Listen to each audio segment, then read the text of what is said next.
Shalom, children. We are back to hear the rest of the story, to learn what finally happened when Yahweh sent the last 3 plagues upon Mitzrayim. Pharaoh and many of the Mitzrites had suffered with itchy skin, itchy heads, and terrible loss of crops. Many of their animals had died as well, either from sickness or because they didn't listen and provide cover from the hail. They had to wash all the things stained by the blood from the Nile River, and then they had to deal with piles and piles of dead frogs everywhere, and wash everything they had climbed into. Can you imagine all those dishes they had to wash? You would think that after all that had happened, Pharaoh would have had enough. Apparently, he was still not convinced that he should let the Israelites go. And even though the Israelites had not suffered most of the plagues, I bet it was hard to sit and wonder if anything was going to convince Pharaoh to let them go. Do you think they had lots of days off work with all the mess everywhere and all the sick Mitzrites? Perhaps a few of them had strong faith and were already packing. Or maybe they just went on to work every day, thinking things were never going to change. Well, let's see what happens next. Yahweh told Moshe and Aaron to go and talk to Pharaoh, to warn him that if he didn't let them go, a new plague was coming. When Moshe and Aaron spoke with Pharaoh, he wanted to know the details. He asked, "Who exactly is going to observe this special day for your Elohim?"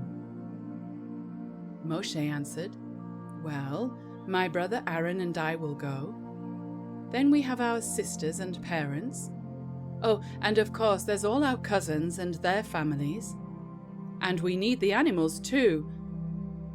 Well, Pharaoh didn't like that. "Wait a minute, every one of your relatives will be going?"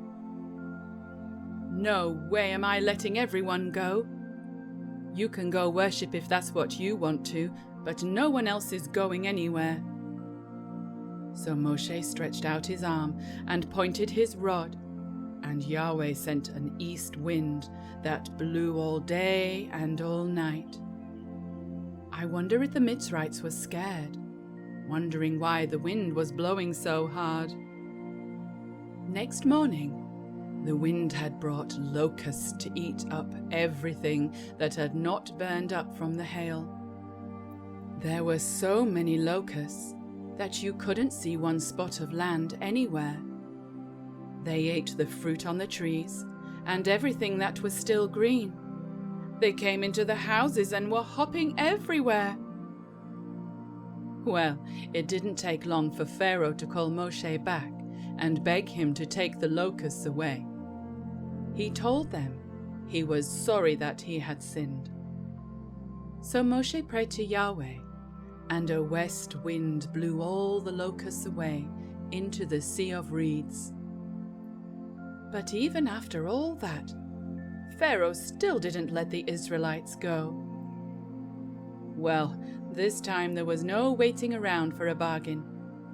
Yahweh told Moshe to stretch out his hands toward the sky, and it got dark. Maybe you are thinking, that doesn't seem too bad, especially if you're not scared of the dark. But wait, this darkness was scary even if you weren't scared of the dark. No one could move around in their houses because they couldn't see each other. You couldn't even see your hand in front of your face. Well, no one, that is, except the Israelites. You see, there was no darkness on their side. They were able to do all their tasks, just as they do any other day. 3 days went by with nothing but this horrible darkness for the Mitzrites. Pharaoh finally called Moshe to come over. Maybe this time Pharaoh would finally let Yahweh's people go. He said, "Okay, all of you can go, just don't take any of your animals with you." But Moshe said, "No, we have to offer some animals to Yahweh, and you are going to give us some. Plus, we are going to take all of our own animals too, because we don't know which ones are the right ones Yahweh wants us to offer him." Well, Pharaoh didn't like this at all. He got so mad this time that not only did he kick Moshe out, but he threatened his life if he ever saw him again. But Moshe wasn't afraid of him. He had Yahweh on his side. He said that Pharaoh would never see his face again. Moshe then gave the people special instructions from Yahweh. They were to ask their neighbors for gold, silver, and beautiful clothes. He told them that around midnight, Yahweh would go into Mitzrayim, and all the firstborn were going to die.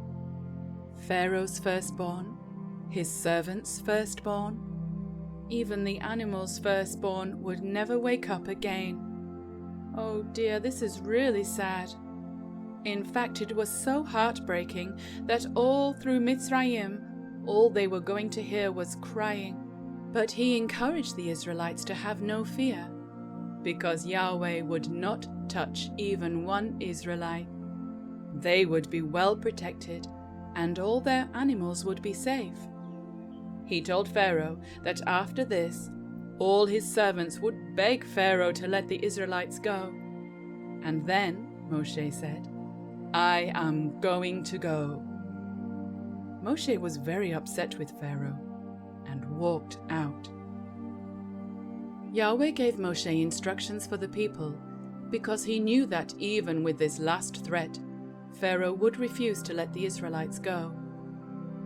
This was very sad indeed, but very much needed, so that Yahweh would be honored, and so there would never be any doubt who made these things happen. By now, the Israelites had asked and received the silver and gold things and the fine garments from the Mitzrites. They had made some dough for bread, but it didn't have time to rise. Each Hebrew family was to put lamb's blood on the side of the doorposts and not leave their houses until morning. At midnight, they began to hear crying arise among the Mitzrites. Many people had died, and many animals too. Pharaoh then called for Moshe and Aaron and told them to leave Mitzrayim and to take all the people and their animals too, so that Pharaoh would be blessed.